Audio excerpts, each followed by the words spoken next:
하나님 말씀은 시편 33편 12절입니다.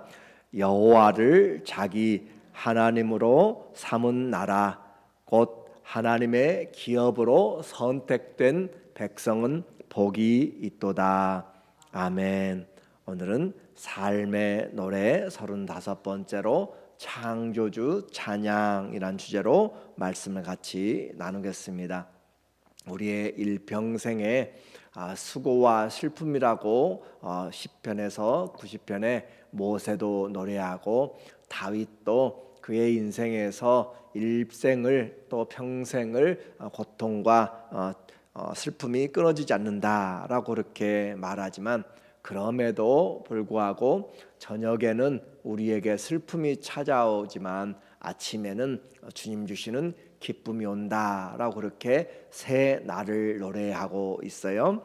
새벽마다 주님이 무궁한 사랑으로 우리를 사랑하신다라고 하는 것을 우리는 어떻게 이해하면 좋냐면, 오늘 하루를 주님이 눈을 뜨게 하시고 호흡을 주신 것은 오늘 하루 하나님이 살아갈 은혜를 주신다라고 그렇게 생각하시면 돼요.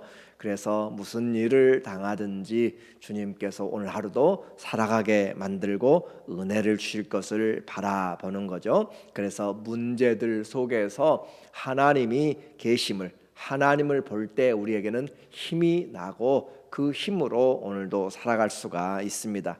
왜 그래요? 하나님이 오늘을 만드셨어요. 하나님이 창조의 주님이시고 그 하나님께서 우리를 구속하신 주님이시기 때문에 그 하나님의 선하심과 인자하심은 끝이 없습니다. 사랑의 하나님께서 오늘도 우리에게 좋은 것들로 예비된 쌓아놓은 그 복들을 주를 두려워하는 자들에게 주신다라고 하는 것이죠. 하나님의 이 창조의 하나님이라는 사실을 우리는 항상 잊으면 안 돼요. 온 이 세상 만물이 다 질서가 있고 목적이 있습니다. 아름다움으로 하나님께서 우리에게 만들어 주신 것이죠. 이 모든 것은 하나님이 계획에 따라서, 그리고 전능하신 그 주님께서 말씀의 능력으로 창조했어요. 6절에 보면 여호와의 말씀으로 하늘이 지음이 되었으며 그 만상을 그의 입 기운으로 이루었도다. 이 만상이, 모든 하늘이 다 하나님의 말씀으로 지어졌다라고 그렇게 표현하고 있어요. 오늘 우리 4절에서도 다시 한번 4절에 보면은 내가 4절에 여호와의 말씀은 정직하며 그가 행하시는 일은 다 진실하도다. 여호와의 말씀이 다 정직하고 진실하고, 또 9절에 그가 말씀하심에 이루어졌으며 명령하심에 경고히 섰도다. 자, 말씀이란 말을 이 시편에서 지금 33편에서만 3번을 이야기하는데, 창조의 능력, 진실하다라고 그렇게 표현하고 있고, 말씀하심에 이루어졌다라고 우리에게 가르쳐주고 있어요. 이것은 그 어느 누구도 지금의 그 과학의 발전으로도 과학자들도 믿지 못하는 이 창조의 섭리를 하나님은 말씀으로 창조했다라고 하는 것을 고백해요. 이것은 바로 믿음이 아니면 할 수가 없는 것이죠. 창조주 하나님을 믿지 않으면 아무리 연구를 해도 누가 지었는지 알지를 못하는 것이에요. 믿음으로만 하나님이 이 모든 것을 지었음을 고백하는 것이죠. 히브리서 11장 2절에 보니까 믿음으로 모든 세계가 하나님의 말씀으로 지어진 줄을 우리가 아나니, 시편의 기자도 또 히브리서 기자도 우리에게 말씀으로 하나님이 천지를 지으셨다 분명히 선포하고 있어요. 그래서 보이는 것은 나타난 것으로 말미암아 된 것이 아니니라. 보이는 것은 우리가 있는 것에서 된 것이 아니라 보이지 않는 그 영적인 하나님으로부터, 그리고 말씀드린 것처럼 보이는 것보다 보이지 않는 세계가 훨씬 더 크고 광대합니다. 그러므로 우리는 이 보이는 것, 우리가 보는 것은 잠시 잠깐이고 보이지 않는 것은 영원하다. 고린도후서에서도 우리에게 이야기하고 있잖아요. 보이는 것은 잠깐이에요. 그러나 보이지 않는 것은 영원하다. 그만큼 이 창조의 세계는 하나님의 놀라운 능력이죠. 그래서 하나님이 이 모든 일에 문제와 문제 뒤에, 그래서 우리의 씨름은 이 보고 있는 혈과 육에 대한 것이 아니고 하늘에 있는 그 권세자들, 또 통치자들, 이 땅의 권세자들, 그리고 하나님 앞에서 악한 공중 권세 잡은 자, 악의 영들에 대하여서 영적인 싸움, 그들은 보이지 않는 거잖아요. 그래서 보이지 않는 자들이 있음을 우리에게 말합니다. 문제가 닥칠 때, 또 우리에게 힘에 지칠 때 우리는 창조를 보면서 그 창조 세계를 지으신 하나님을 보게 되는 거죠. 이 창조 세계만이 아니라 이 땅 안에 존재하는 모든 조직과 모든 환경 가운데서도 하나님이 일을 하고 계세요. 그래서 바다와 땅과 모든 왕들의 나라들을 우리 주님이 주권하십니다. 8절에 보니까 6절부터 온 땅은 여호와를 두려워하며 세상의 모든 거민들은 그를 경외할지다. 이게 6절이에요. 그리고 10절에 여호와께서 나라들의 계획을 폐하시며 민족들의 사상을 무효하게 하시도다. 여호와께서 나라들의 계획을 폐하신다. 하나님이 주권자란 말이죠. 세상 왕들이 있지만 하나님께서 진짜 왕이시고 민족들의 사상을 결국은 하나님의 뜻대로 그렇게 이끌어 나가십니다. 뿐만 아니라 이 땅에 거하는 사람들, 그 사람들도 하나님이 다 보고 계세요. 14절에 곧 그가 거하시는 곳에서 세상의 모든 거민들을 굽어 살피시는도다. 하나님의 눈 안에서 온 세상 그리고 사람들의 삶 전체가 다 하나도 빠짐없다라고 하는 거죠. 요즘은 우리가 이렇게 세상의 모든 거민들을 살핀다라는 것을 잘 이해하게 될 것이에요. 여러분들이 이 요즘 드라마나 TV나 요즘에 이 매체에서는 모든 것들에 많은 곳에 CCTV나 이런 AI 시스템으로 인하여서 빅 브라더스라고 이야기하는 통제 체제, 그리고 또 사람들의 생활이나 이런 것들이 다 녹화가 되고 또 관찰하게 되고 실시간으로 누군가는 지켜보고 또 찾을 수가 있는 것이죠. 그렇지만 하나님은 창세 전부터 이 모든 것들을 다 보고 계시고 우리의 삶에 세상 모든 거민들을 굽어 살피는도다. 그래서 땅 끝에 가서 내가 부르짖을지라도 하늘 높이 올라가서 그곳에서 별들 사이에 있을지라도 주님이 끌어내리겠다. 오바댜서에서 우리에게 이야기하잖아요. 바다 가운데 가도 주님이 다 보고 계신 것이고, 그리고 그는 그들 모두의 마음을 지으시며 그들이 하는 일을 굽어 살피시는 이시로다. 하나님 앞에서 우리는 모두가 다 그분의 눈 앞에 있습니다. 주님 앞에 감추일 것이 없고 은밀한 것뿐만 아니라 보이지 않는 우리의 마음 중심까지 다 살핀다고 그랬죠. CCTV는 아무리 살펴도 중심을 알 수는 없습니다. 그러나 하나님은, 창조하신 분은 우리의 마음을 살피신다라고 하는 것이에요. 그래서 우리가 진짜 누구 앞에서 살아야 될 것인가? 그것은 하나님 앞에서 살아야 될 것임을 분명히 하는 거죠. 오늘 하루 아무도 우리를 겉에서는 감시하지 않습니다. 그러나 하나님은 우리의 삶을 지켜보시며 오늘도 내가 준 이 선물로, 내가 준 기회로 무엇을 할 것인가? 주님 앞에서 마음이 정직하여서 주님을 찾는 자, 주님을 두려워한 자들에게 주님이 그 앞길에 문들을 열어주실 줄로 믿습니다. 이와 같이 하나님 앞에 감춘 것이 없고 우리의 힘들고 지칠 때 눈을 들어서 말씀으로 천지를 창조하신 하나님, 그분께 도움을 청하는 것이에요. 그리고 그분을 찬양하는 것이죠. 왜 그래요? 그분이 말씀하고 계시기 때문에 그래요.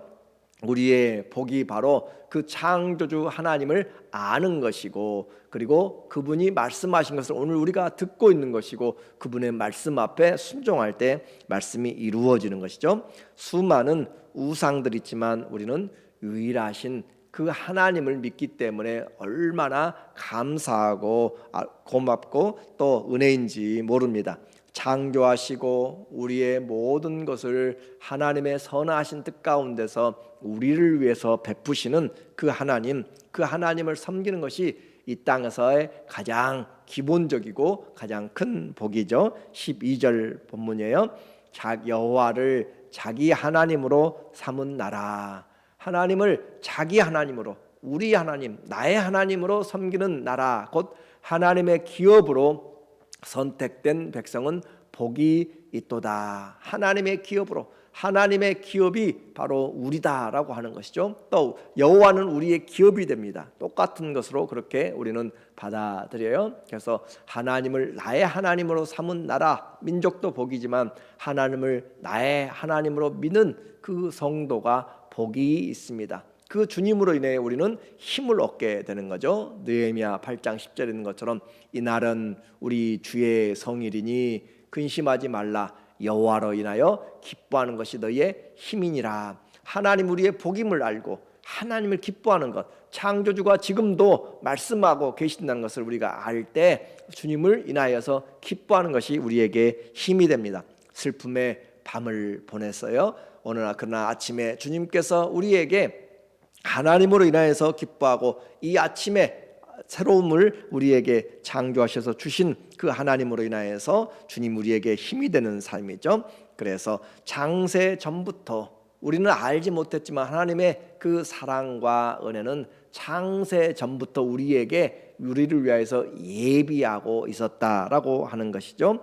에베소서 1장 3절 잊어버리면 안 돼요. 우리가 시험에 들 때마다 하나님이 어디 계시냐고, 아니면 우리의 삶이 어떻게 될 것인지 정말 답답하고 힘들 때마다 하나님이 우리를 향한 하나님의 계획, 우리의 운명을 보아야 돼요. 그래서 찬송하리로다. 하나님 곧 우리 주 예수 그리스도의 아버지께서 그리스도 안에서 하늘에 속한 모든 신령한 복으로 우리에게 복 주시되, 곧 복 주시려고 그 말이에요. 그래서 예수 그리스도 안에서 하늘에 속한 모든 신령한 복을 우리에게 복 주시려고 주님이 이미 계획을 세우셨어요. 누가 전능하신 하나님께서, 하나님의 계획을 아무도 막을 수가 없습니다. 천지가 없어질지라도 하나님의 말씀은 이루어지는데 하나님이 우리에게 신령한 복을 주시려고 우리를 예비하셨다. 언제요? 곧 창세 전에 그리스도 안에서 우리를 택하사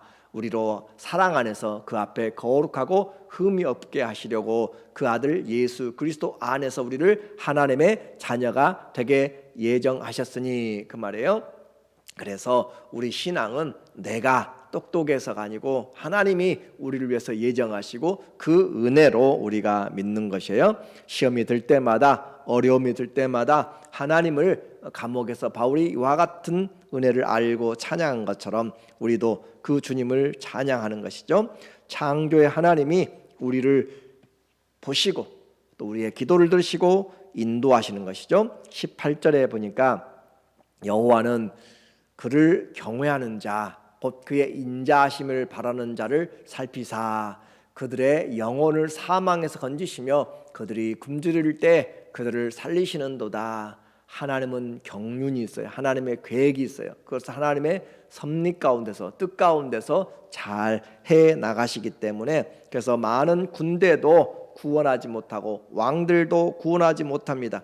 오직 구원은 하나님께만 있습니다. 사망에서 건져낼 수 있는 그분은 오직 하나님이십니다. 그래서 예수의 이름이 바로 구원자이잖아요. 저희 백성을 자기 죄에서 구원할 자 예수, 그가 바로 우리의 메시아가 되는 거예요. 그래서 성도는 이 땅에서 하나님을 떠나서는 존재할 수도 없고 또 살아갈 수도 없습니다. 그 하나님을 나의 하나님으로 섬기는 자 복되다라고 그렇게 이야기했어요.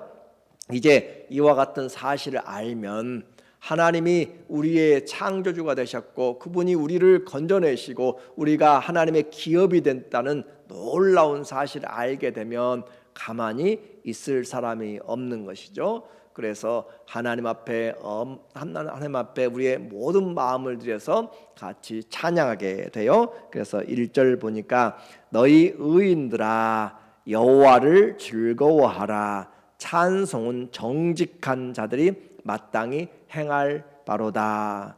너희 의인들아 여호와를 즐거워하라. 우리는 하나님을 그렇게 즐거워하지 않는 것 같아요. 어제 뉴스에 보니까 베네딕토인가요? 거기에 회장이 있는데 그 사람이 637조를 지금 후계자에게 넘겨주려고 자기 아들 딸 중에서 5명을 골라서 후계자 훈련하고 있어요. 637조입니다. 그걸 넘겨주기 위해서 그렇게 훈련하고 있다고 그래요. 하나님 앞에 우리는 637조가 아니라 비교도 안 되는 하나님의 나라를 상속할 것을 우리는 눈을 떠서 알아야 돼요. 이 세상 이 천하보다도 귀한 영혼들이잖아요. 그런데 하나님이 우리를 위해서 예비하시고 준비하신 그 크신 사랑을 알 때 우리는 찬양하지 않을 수 없고 혼자 길을 가다가도 감사할 수 있는 것이 바로 창조의 하나님이 나의 아버지가 되셨고 나를 위하여서 그 나라를 예비하시고 그 나라를 얻기 위해서 생명과 기업을 우리에게 상속자로 주셨다라고 하는 것이죠. 그래서 그 하나님을 찬양하는데 즐거움으로 찬양하는데 2절에 수금으로 여호와께 감사하고 열줄 비파로 찬송할지어다. 수금으로 할 수 있는 모든 악기를 대표하는 것이에요. 수금으로 하나님께 감사하고 찬양한다. 하나님 앞에 우리는 감사하는 것 잊어버리면 안 돼요. 역대상 23장 30절에도 우리가 아침과 저녁에 서서 여호와께 감사하고 찬양하더라. 아침과 저녁에 감사하고 찬양하는 것이 우리의 양식이 되자고 그랬죠. 그래서 감사하고 찬송한다. 새 노래로 그를 노래하며 즐거운 소리로 아름답게 연주할지어다. 하나님 앞에 새 노래로 내가 그 은혜를 깨달을 때 새 노래가 되는 것이죠. 세월이 지나갈수록 어머니의 마음에 우리가 부르는 노래는 점점 더 은혜가 그 사랑이 깊어져 가요. 왜 그래요? 깨닫게 되니까 그러는 것이죠. 하나님의 내가 고난 중에서 부르게 될 때, 고난 당할 때 이 고난에서 나를 건져주신 하나님, 왜 나만 겪는 고난이냐고 그것을 내가 고난 중에서 알게 될 때 하나님이 쌓아놓은 것들을 보게 되면 그 하나하나 소절들이 우리에게 찬송이 새 마음으로 부르는 것이에요. 찬송가도 내가 그냥 부르는 것과 내가 그 환경에 들어가서 경험하게 될 때는 하나님의 이것이 바로 새 영으로 부르는 것이고 새 은혜로 부르는 것이고 새 노래가 되는 것이에요. 그래서 즐거운 소리로 아름답게 연주할지어다. 내가 할 수 있는 최대한의 찬양으로 하나님 앞에 드리는 것이죠. 그래서 하나님의 말씀은 믿을만 합니다. 창조의 능력이 있고 지금도 하나님 말씀은 살았고 운동력이 활력이 있어서 어떤 날보다 더 예리한 그 검이다라고 하는 것이죠. 그리고 그 창조의 그 하나님께서 우리에게 창조의 능력으로 우리를 상속자로 삼으셨습니다. 우리는 주님을 의지할 때 기뻐하고 즐거움이 있어요. 주님을 신앙하는 것이 우리에게 감사가 되고 찬송이 되고 또 증거가 되는 것이죠. 주의 은혜를 깨닫게 되면 찬양이 내 마음에 능력이 되는 것이고 주의 은혜를 깨닫게 되면 말씀이 생명이 되고 주의 은혜를 깨닫게 되면 내가 얼마나 은혜 받은 자인지. 그래서 바울이 시간이 지나가면 갈수록 내가 죄인의 수괴, 내가 죄인 중에 괴수다라고 할 정도로 그렇게 은혜가 깨달으니까 나 같은 사람을 위해서 아들을 내어주기까지 사랑한 그 사랑, 다른 사람도 어떻게 이해할지 몰라요. 그러나 내가 받은 은혜는 비교할 수 없다라고 하는 것처럼 오늘 신앙이 깊어질수록 하나님이 나를 위해서 이 풀 한 포기 꽃 한 개까지 만들어내셨다는 것을 깨닫게 된다면 오늘 우리가 주님 앞에 너희 의인들아 여호와를 즐거워하고 또 우리의 모든 가진 것으로 하나님을 찬양하는 그런 은혜, 그러므로 주님으로 힘을 얻고 주님을 경외한 자들에게 쌓아놓은 놀라운 은혜가 우리의 삶에 풍성하시기를 예수님의 이름으로 간절히 축원합니다. 아멘. 기도하겠습니다.